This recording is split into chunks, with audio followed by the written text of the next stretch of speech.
¿Sí? Entonces yo quiero medir, yo quiero saber cuánto mide esa curva. Y les digo, la idea es como si yo colocara un hilo perfectamente sobre la curva en azul. Ahí está. Y luego me voy a la regla y lo mido.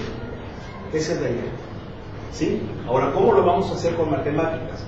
Bueno, si se fijan, aquí hay algo. ¿Y qué es ese algo? Estamos aproximando la curva con estas líneas rojas. ¿Sí están de acuerdo, verdad? ¿Sí o no? ¿Sí? Estos segmentos rojos, perdón por haber dicho líneas, son segmentos. Acuérdense que los segmentos están comprendidos entre dos puntos. Estos segmentos rojos, si nosotros observamos bien, viene siendo la hipotenusa de un triángulo rectángulo. ¿Sí? No sé si se alcanza a ver. Sí, son como la hipotenusa de un triángulo rectángulo.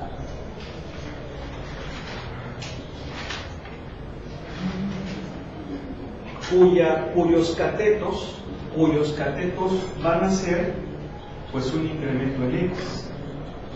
¿Sí? ¿Vale? ¿Sí o no? Entonces, los catetos son un incremento en X y también un incremento en Y. Y esto me va a dar pues un cambio en la longitud. ¿Sí? En esa longitud que viene siendo la hipotenusa. Si nosotros aplicamos el teorema de Pitágoras, pues me va a quedar así, ¿no? La suma de los cuadrados de los catetos es igual al cuadrado de la hipotenusa. Me va a quedar así. Bueno, vamos a ponerlo de esta forma para que no haya problema. ¿Sí? ¿Sí están de acuerdo, verdad? ¿Sí? Bien, si nosotros de aquí despejamos, pues nos va a quedar que esto. Obviamente aquí un más menos. Pero como estamos hablando de longitud, pues cogemos nada más el valor positivo. ¿Sí estamos? ¿Sí? Y entonces lo que haríamos sería sumar esos incrementos en la longitud debido a estos catetos que son un incremento tanto en X como en Y. Si los sumaríamos todos ellos. Si yo los sumo, ¿verdad? Vamos a suponer que sea desde I igual a 1 hasta N, ¿verdad?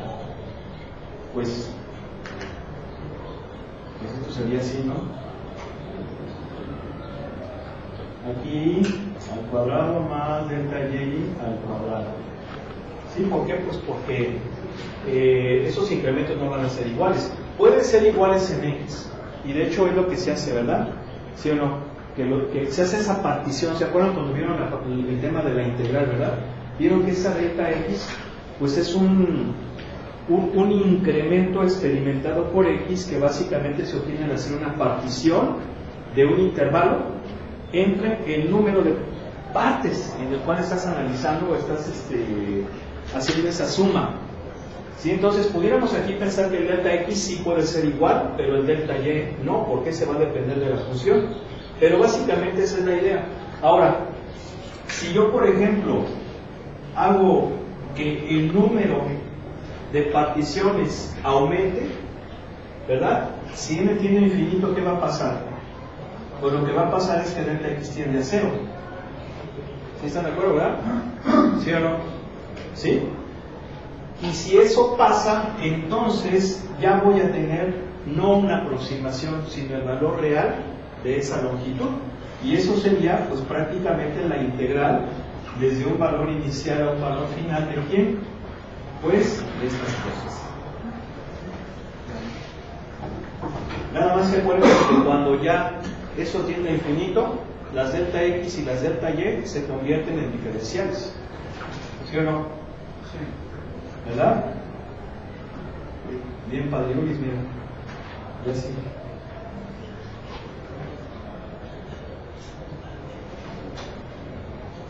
¿Sí?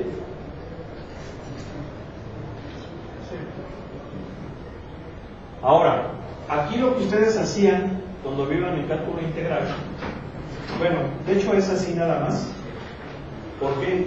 Porque, bueno, lo voy a poner acá, porque lo que hacíamos era dividir, a ver, aquí es de A, B, y luego lo que hacíamos era, fíjense bien, yo le había puesto aquí el diferencial de X, ¿se acuerdan? Me estaba adelantando, se los voy a explicar porque luego a veces sí como que es como esa parte de la receta, ¿no? Que dices que tiene que llevar esto para que sepa así chingón. Entonces, ¿qué es lo que se hace? Lo que se hace es, miren, mira, ¿están de acuerdo que yo puedo multiplicar por esto y pasa absolutamente nada? Porque a fin de cuentas esto es 1, ¿verdad? ¿Sí o no? ¿Sí o no? ¿Estamos? ¿Sí? Y entonces lo que voy a hacer es esto.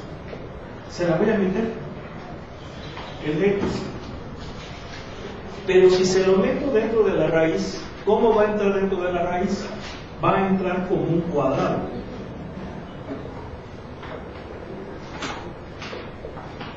Sí, ¿verdad? Porque lo estoy metiendo este de X en el denominador, lo meto dentro de la raíz, va a entrar como un cuadrado. ¿Sí o no? Y me va a quedar así. Y entonces, ¿qué pasa? Que vas a la integral de AB de la raíz cuadrada de ¿esto cuánto vale? 1. ¿Y esto quién es? La derivada al cuadrado, diferencial de X. Y esa fórmula bonita, pues es la que les enseñaron en el cálculo integral, ¿sí o no? Le da su profe cuando les explicó ese tema. Chingón, ¿sí o no? Quedaba bien padre. ¿Verdad? ¿Sí recuerdan? Ya todos están así como con el ojo Remy, ¿no? ¿Eh? ¿Cómo que con el? ¿Quién no sabe cuál es el ojo Remy? ¿No? Luego se los muestro, porque si no... Pero es que cuando nosotros estábamos chiquillos, había una caricatura que se llamaba Remy. Y era una caricatura padrísima, ¿no? De esas que tienen muchas cosas muy buenas. Era un niño huérfano que buscaba a su mamá y le pasan muchas cosas, era como una novela de caricaturas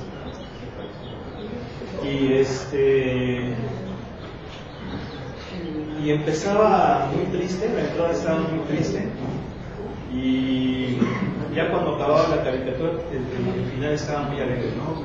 De hecho la canción iba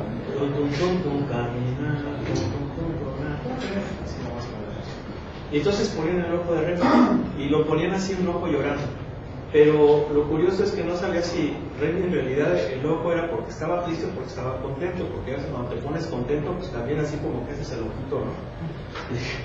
Y se salen a veces lagrimitas de alegría. Entonces digo, ahorita tienen el ojo Remy porque están así contentos, sí, cierto, ¿verdad? Clase de cálculo, ¿no? Pues luego se los muestro y van a decir, pues sí. Cuando lo ven, pues sí, es cierto. Entonces, fíjense, esa es la fórmula. Ahora, si nosotros lo vamos a ver en forma paramétrica, la longitud de arco, pues es esta formulita que está aquí abajo, ¿no? Que viene siendo, pues básicamente las derivadas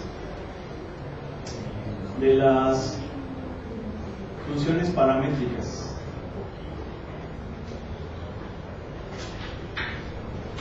Vamos a suponer que esta es una función paramétrica FGH en R3, es decir, mi función paramétrica es así.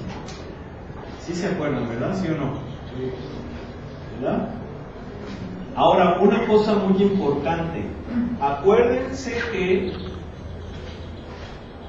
ya lo vimos. Una función escalar la puedo representar en forma paramétrica. Ya lo hicimos, ¿sí o no? Acuérdense, lo hicimos con una parábola, lo hicimos con una recta, lo hicimos con la circunferencia.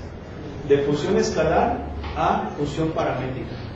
Y una vez que la tienes en forma paramétrica, la puedes expresar en forma vectorial, donde las componentes van a ser esas funciones paramétricas que obtuviste. A fin de cuentas, ya sea en forma escalar, en forma paramétrica o en forma vectorial, la gráfica va a ser exactamente la misma. La cuestión es que la gráfica de la función vectorial va a estar orientada, va a tener esa flecha, que va a depender del sentido en el cual se está moviendo o está aumentando el parámetro. ¿Sí estamos de acuerdo? Entonces aquí tenemos otra formulita que básicamente viene siendo la que tenemos aquí, ¿sí? Y bueno, básicamente es la misma que esta. Sí, sí, claro. Esas son en forma paramétrica, pero ¿qué onda en forma vectorial? Pues está bien fácil. Ahí está en forma vectorial. Es esta. ¿Por qué esa es en forma vectorial? Creo que la anoten, la tienen en su libro. ¿Por qué esa está en forma vectorial? Muy sencillo. A ver, aquí tenemos la función, la longitud de arco en forma paramétrica. ¿Sí? Entonces, si se fijan, esto puede ser, ¿qué viene siendo esto de aquí? Esto es la raíz cuadrada de la suma de los cuadrados de las componentes de una función. Y esas componentes son las derivadas. Son las derivadas de las componentes, de las funciones componentes en la función escalar. O sea que, si se fijan, la derivada de la función vectorial es esta.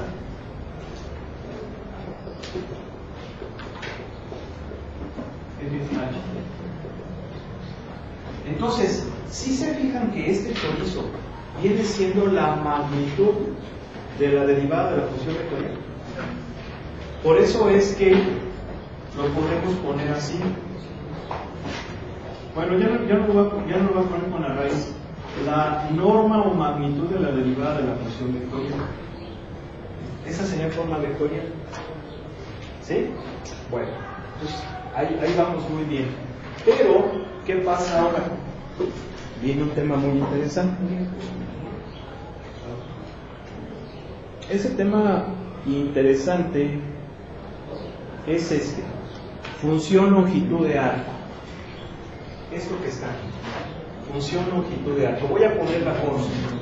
La función longitud de arco es una función que obviamente va a depender del parámetro y cuyo valor es la integral de a t de la magnitud de la derivada de la función vectorial. ¿Sí? ¿Qué diferencia ven entre esta y esta?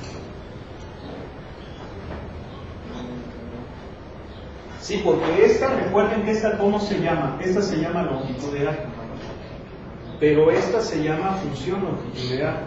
El límite, este resultado es integral, nos va a dar una función, y la de arriba nos va a dar un resultado, pues una escalar, nos va a dar una escalar, una longitud. Ajá, si se fijan aquí los límites son constantes. Sí, son constantes.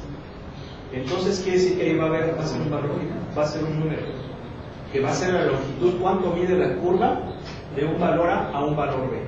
Pero en esta, si se fijan, nada más tengo límite inferior constante, se supone que es constante. Acuérdense, las letras, lo que habíamos comentado, las letras que van al principio del alfabeto son constantes. ¿Sí recuerdan que lo habíamos dicho? Las del final son reales, parámetros 3/4 partes y enteras son las que están en la mitad. Entonces voy de un valor constante, pero ¿qué pasa con el límite superior? Es variable. ¿Sí están de acuerdo? ¿Sí? Entonces, ¿cuánto vale? Es variable. Y entonces, ¿qué onda? O sea, ¿para qué me sirve la función longitud de arco? Pues tiene muchísimas aplicaciones. Te pongo un ejemplo. Vamos a suponer el caso de una abejita. Una abejita que está aquí en la florecita en el punto A y va al panal que está en el punto B. ¿Estamos de acuerdo? ¿Sí? Entonces la abejita lleva una trayectoria y llega al panal. ¿Sí? ¿Quieres conocer qué distancia viajó la abejita en esa trayectoria? Pues ahí nos vamos con esto, porque tenemos un valor fijo inicial, un valor fijo final. ¿Sí? Pero vamos a suponer que la abejita, en vez de ir al panal, pues va a buscar más bien. ¿Sí? Entonces sale de esa flor y va buscando otra florecita por ahí. Y va así. ¿Sí? ¿Qué distancia recorrió? Bueno, pues eso decidirá la abejita, ¿verdad? En el momento en que ella se pose sobre otra flor, ¿verdad? ¿Sí? Pero mientras tanto, ¿qué pasa? Es una función que va a depender, que no va a depender, depende del parámetro T, que bueno, es lógico que pensaríamos que es el tiempo. Entonces, ¿sí se ve la diferencia entre una y otra? ¿Sí? ¿Sí o no? ¿Sale? Ahora, esta función es muy importante porque, si se fijan, aquí estoy cometiendo un error. Lo correcto es ponerle tau. ¿Sí? ¿Por qué ponerle tau? Porque no puede, la variable de integración no puede estar no puede ser un límite. Por el teorema fundamental del cálculo, al hacer esto, ya va a quedar como función de t. Aquí sí, discúlpenme, hay que ponerle tau. De hecho, el libro le pone u. Sí, yo le pongo tau. Generalmente, cuando la variable es t, se suelen utilizar dentro de la integral, porque ya dijimos que no puedo utilizar la t, sino una variable auxiliar, que a fin de cuentas me va a quedar t al hacer la operación, ¿verdad? Pues suelen utilizar letras griegas. Aquí, pues muchas veces se utiliza tau, el libro utiliza u. Muy bien, ahora fíjense una cosa, esto es una función que depende de t. Si yo la derivo, fíjense bien, ojo, si yo la derivo, la voy a derivar con respecto de t. Y si la derivo con respecto de t, pues esto me queda así. Aquí yo le había puesto r prima de tau diferencial de tau. ¿Sí están de acuerdo? Como es una función de hecho voy a quitar este paréntesis. Como es una función de t, la voy a derivar con respecto de t. Y significa que voy a derivar esta integral. ¿Sí están de acuerdo? ¿Sí o no? Sí. ¿Sí? Bien. ¿Recuerdan qué es esto?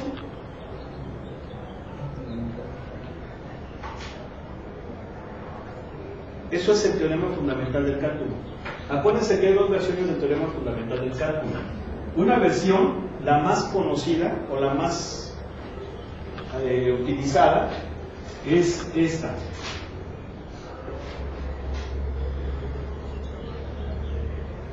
Eso es igual aquí a la antiderivada evaluada en el límite superior menos la antiderivada en el límite inferior. ¿Sí o no?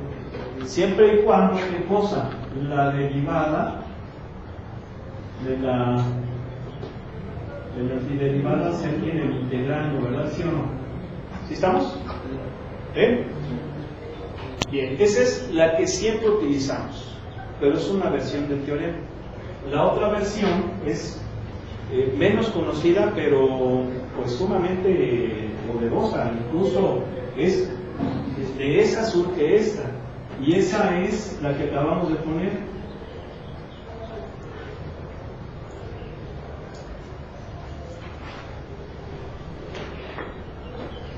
Esto que es igual a f de t.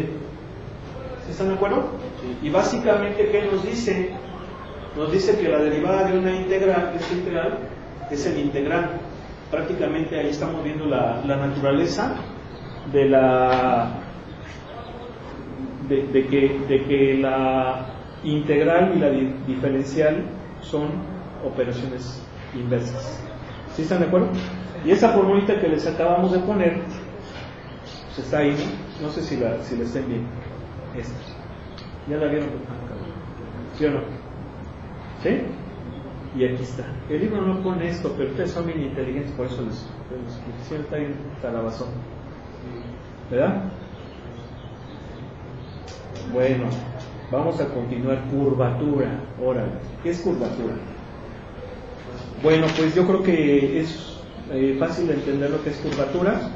Dice, una parametrización, una función vectorial de t, su gráfica se dice que es suave en un intervalo y si la derivada de esa función vectorial es continua y la derivada de la función vectorial es diferente de cero en dicho intervalo. Una curva se dice suave si pertenece a una función suave. Una curva suave no tiene esquinas agudas o en pico. Cuando el vector tangente cambia, lo hace de forma continua. Es importantísimo eso. Y de hecho, este tema de curvatura se relaciona muchísimo con el concepto de diferenciabilidad.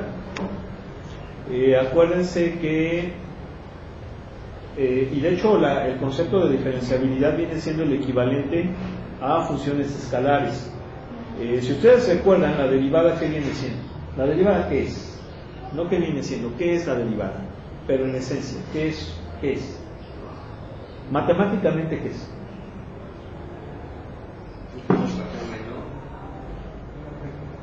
¿Eh? ¿Cuál? Es una ecuación de menor grado. Si fuera polinomial sí, pero bueno, la función puede ser... Eso sería su interpretación geométrica. Pero, ¿qué es un límite? Perdón, ya se los dije. La derivada es un límite. ¿Sí o no es un límite? Y para que un límite exista, ¿qué se necesita? ¿Dos puntos? No. Una aproximación. No. ¿Qué se necesita para que exista el límite? Que sea No, que es continua que sea continua la función. No necesariamente, hay funciones que son continuas.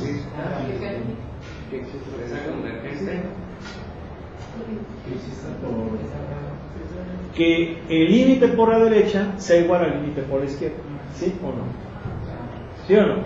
Para que la derivada exista se necesita eso. ¿Por qué? Porque la derivada es un límite. Y para que ese límite exista, la derivada por la derecha tiene que ser igual a la derivada por la izquierda. ¿Sí se entiende o no? ¿Sí? Entonces, por eso es que hay muchas funciones que son continuas en ciertos valores, pero no son diferenciables en él. ¿Por qué? Pues porque no se cumple eso. Y el ejemplo más evidente lo tenemos en la función valor absoluto. La función valor absoluto es una función continua en todos los reales, ¿sí o no? Sin embargo, no es diferenciable o derivable en cero, porque la derivada por la izquierda es menos 1, y la derivada por la derecha es más 1. ¿Sí o no? ¿Sí? ¿Están de acuerdo? Sí. Ahora, si se fijan, en cero, la función valor absoluto termina en pico. ¿Sí? Termina en pico. ¿Y qué significa que termine en pico? Que la derivada, al pasar por ese valor, lo hace de forma muy abrupta, porque prácticamente va hacia abajo e inmediatamente va hacia arriba. Y no debe de ser así, tiene que ser un cambio continuo, como dice el libro. Es decir, tendría que ir así, poco a poco, poco a poco, poco a poco. ¿Sí? Puede hacerlo más rápido, mucho más rápido, pero no puede hacer esto. ¿Sí? Eso no lo puede hacer. ¿Sí? ¿Por qué? Pues porque no se cumple la condición de límite. Entonces, eso sería una función escalar de R2. Pues aquí prácticamente es lo mismo ahora en R3, cuando tenemos las curvas paramétricas y las funciones vectoriales. También vamos a tener esas curvas. Sí, ya, de hecho ya hicimos algunas. Hicimos, por ejemplo, el cilindro circular, ¿se acuerdan? Ese es suave. Es suave, ¿por qué? Porque en cualquier punto va a ser diferenciado, va a ser derivable, ¿sí? No experimenta un cambio abrupto. Puede ser, por ejemplo, que algunas curvas, por ejemplo, esta de acá,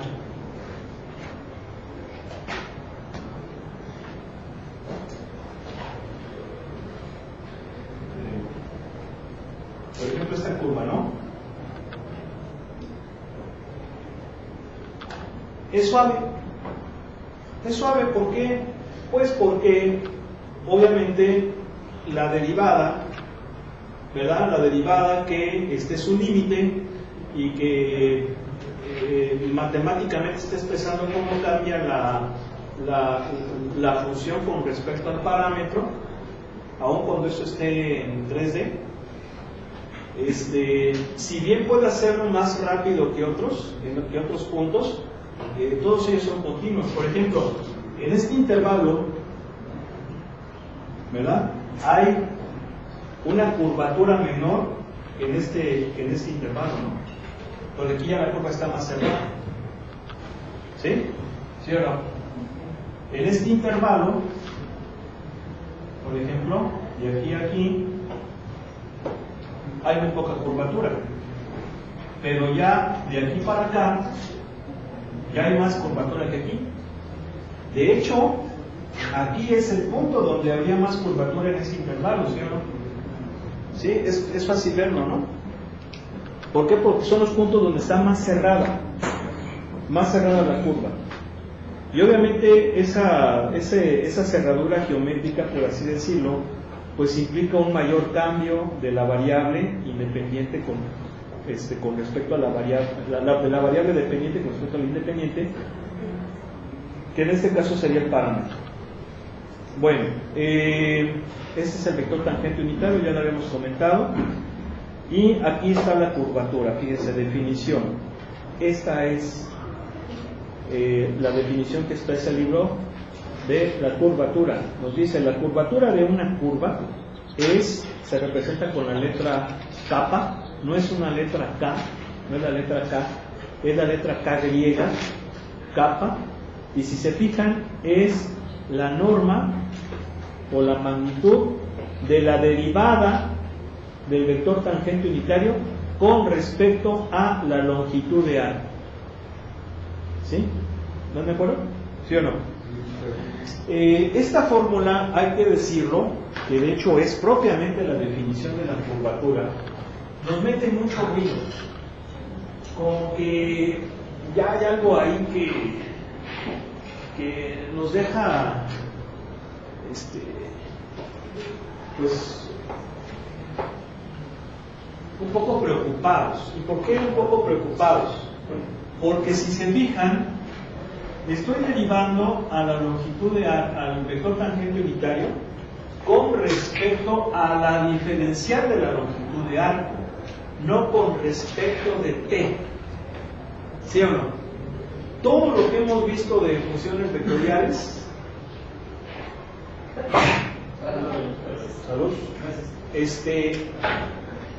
hemos estudiado que la variable independiente es t. Incluso ya vimos derivadas vectoriales y todas han sido con respecto de t, no con respecto de s. Aquí como que ya me saca de onda, ¿sí o no? ¿Verdad? Me saca de onda. ¿Cómo ven? Pero vamos a jugar con las matemáticas.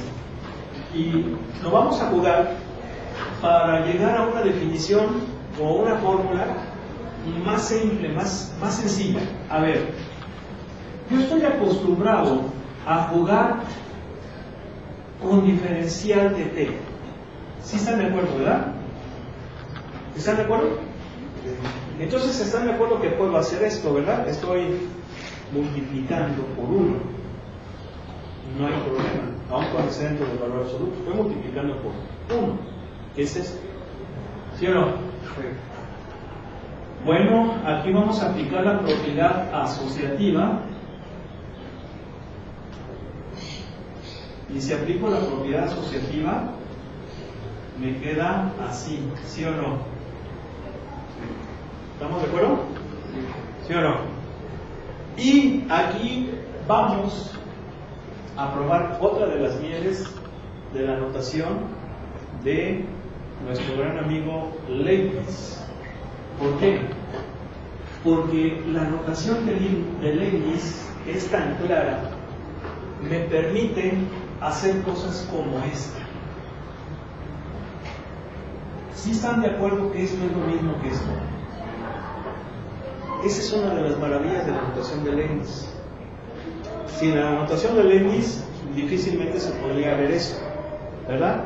¿Por qué? Pues porque la derivada la estamos expresando como un cociente de diferenciales, ¿verdad? De cambios instantáneos. Entonces, La ley del sándwich, ¿sí o no? ¿Verdad? ¿De qué les gusta? ¿De atún, de jamón o de chorizo?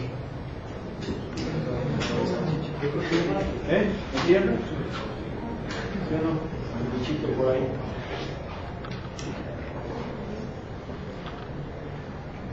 Ya sí pusieron ahí de que hubiera sanduichitos en las casas. Ah, no, pues ya no.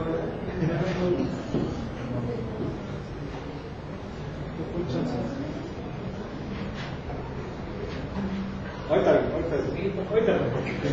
Ok, entonces, si hacemos eso, ¿esto quién es?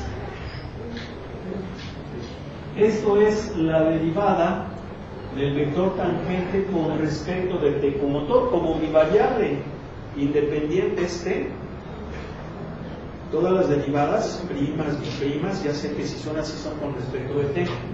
¿Y esto qué viene siendo? Esto lo acabo de ver.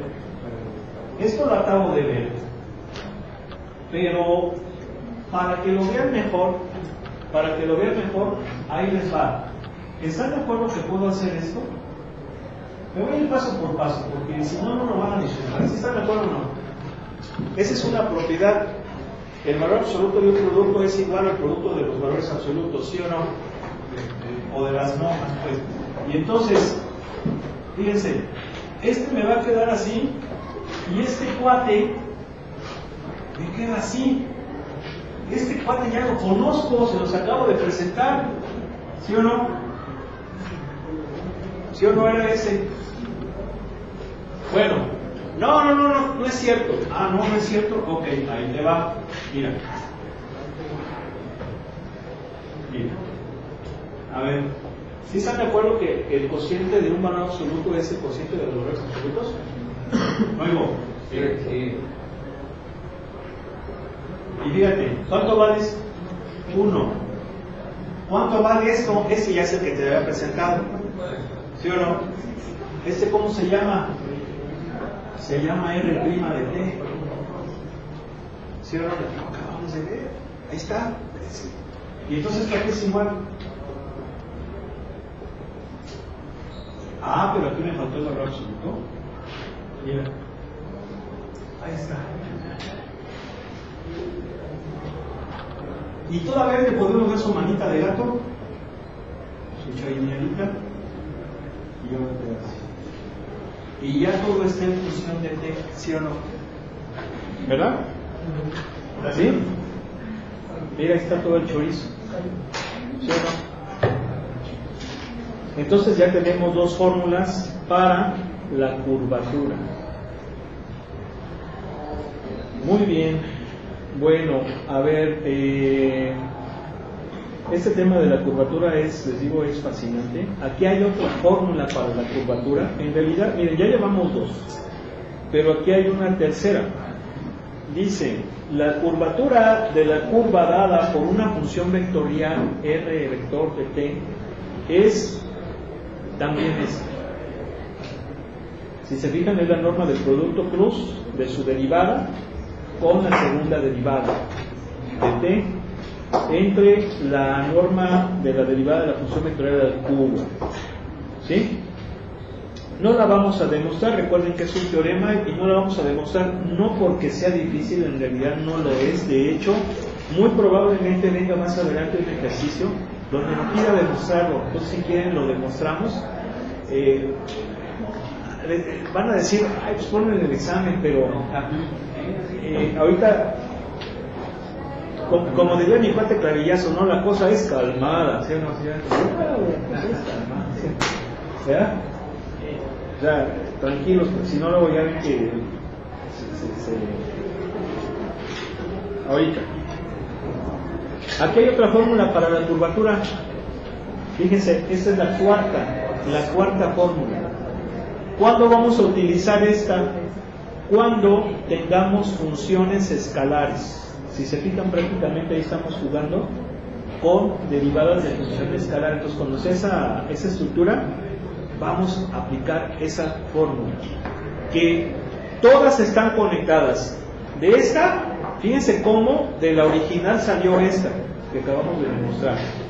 La del producto cruz sale de esta.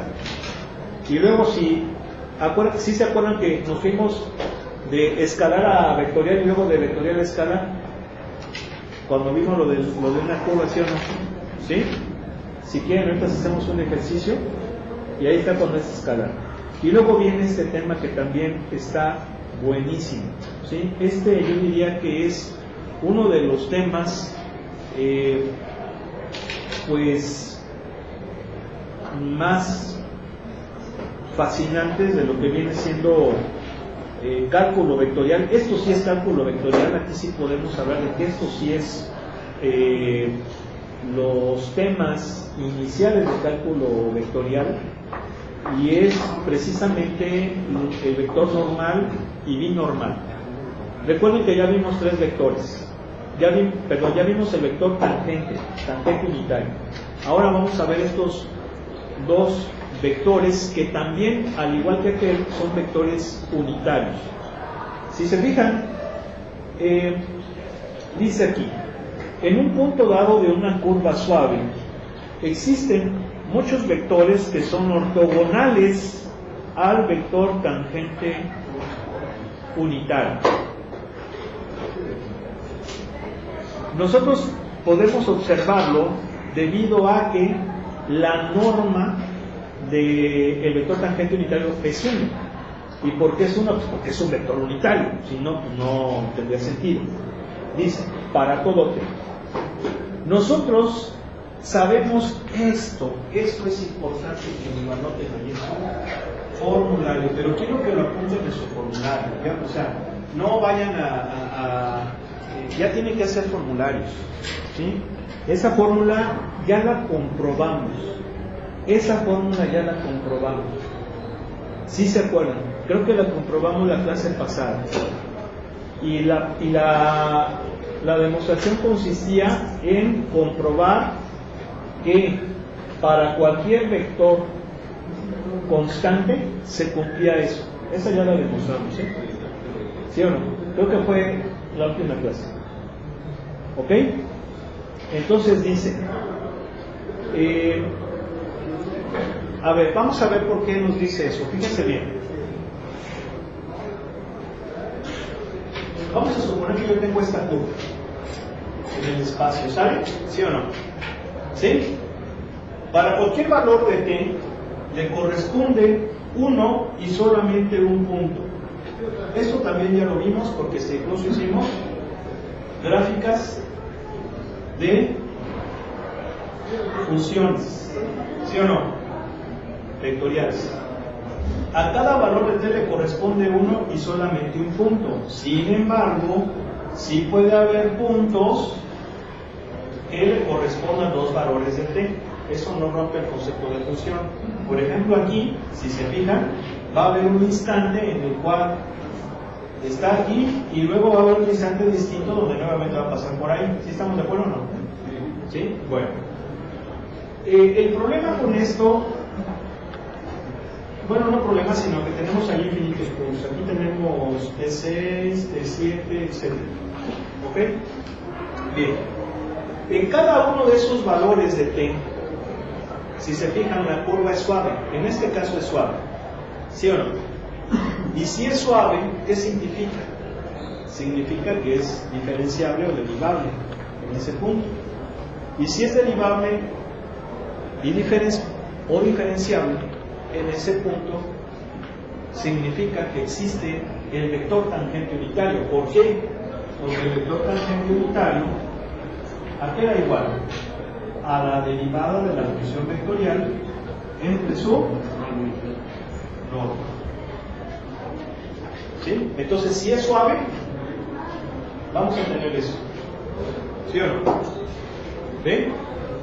Bien. Ahora, aquí esta curva se ve que está en el plano. ¿Sí o no? Sin embargo, está en el espacio.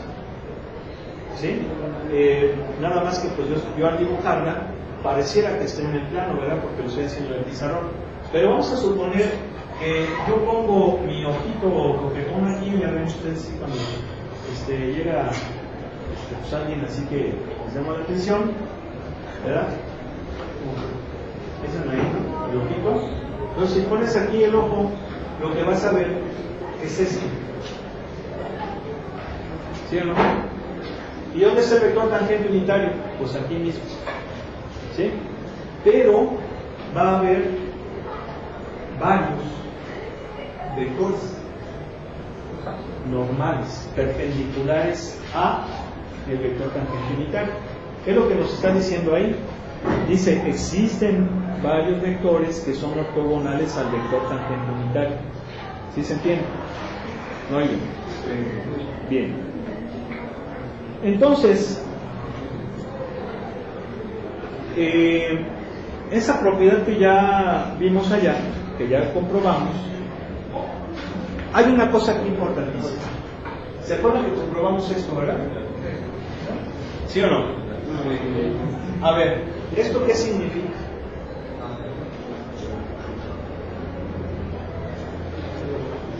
¿Qué significa?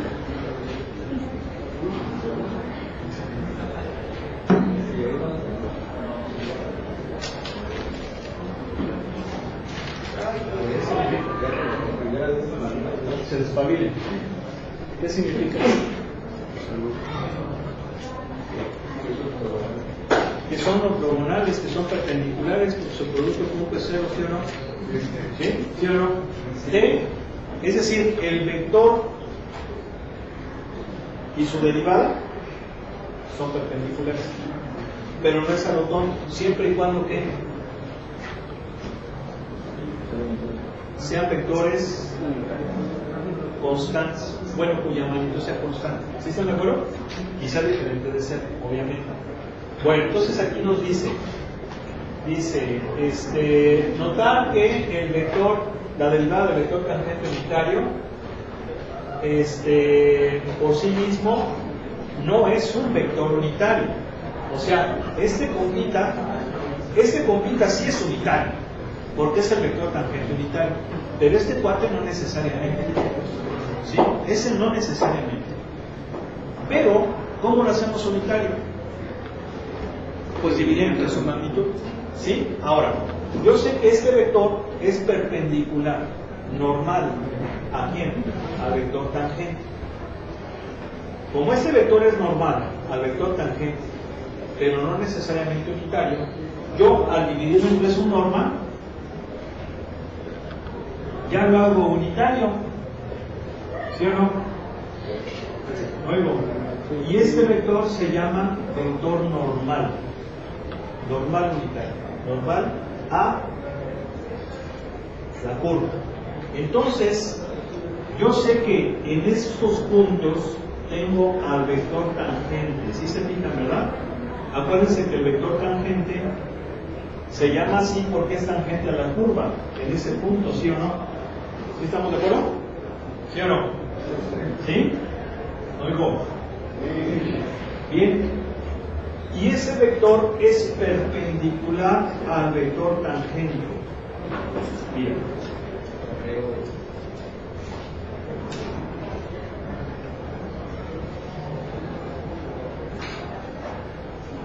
¿Sí se fijan? Oigo.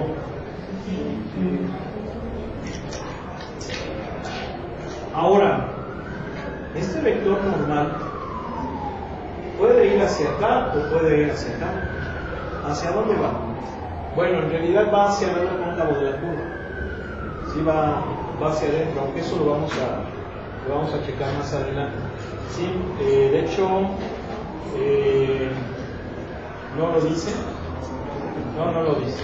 Bueno, más adelante va a ver. Bueno, ese es el vector normal.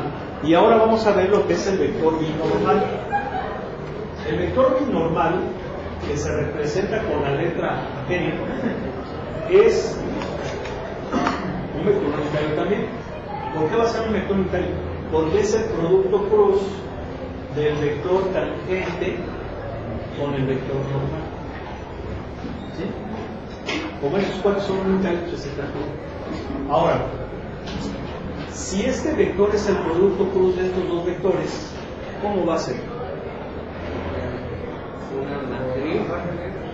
Bueno, para obtenerlo utilizas matriz, pero geométricamente, ¿cómo va a ser?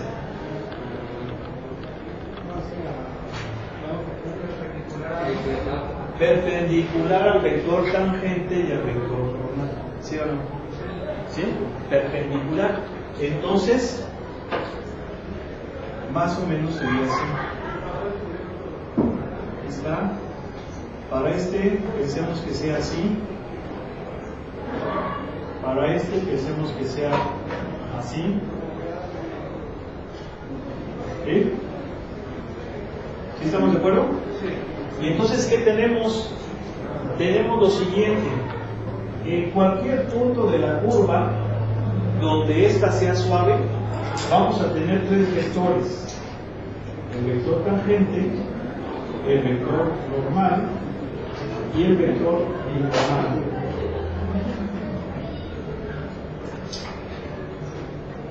¿Sí?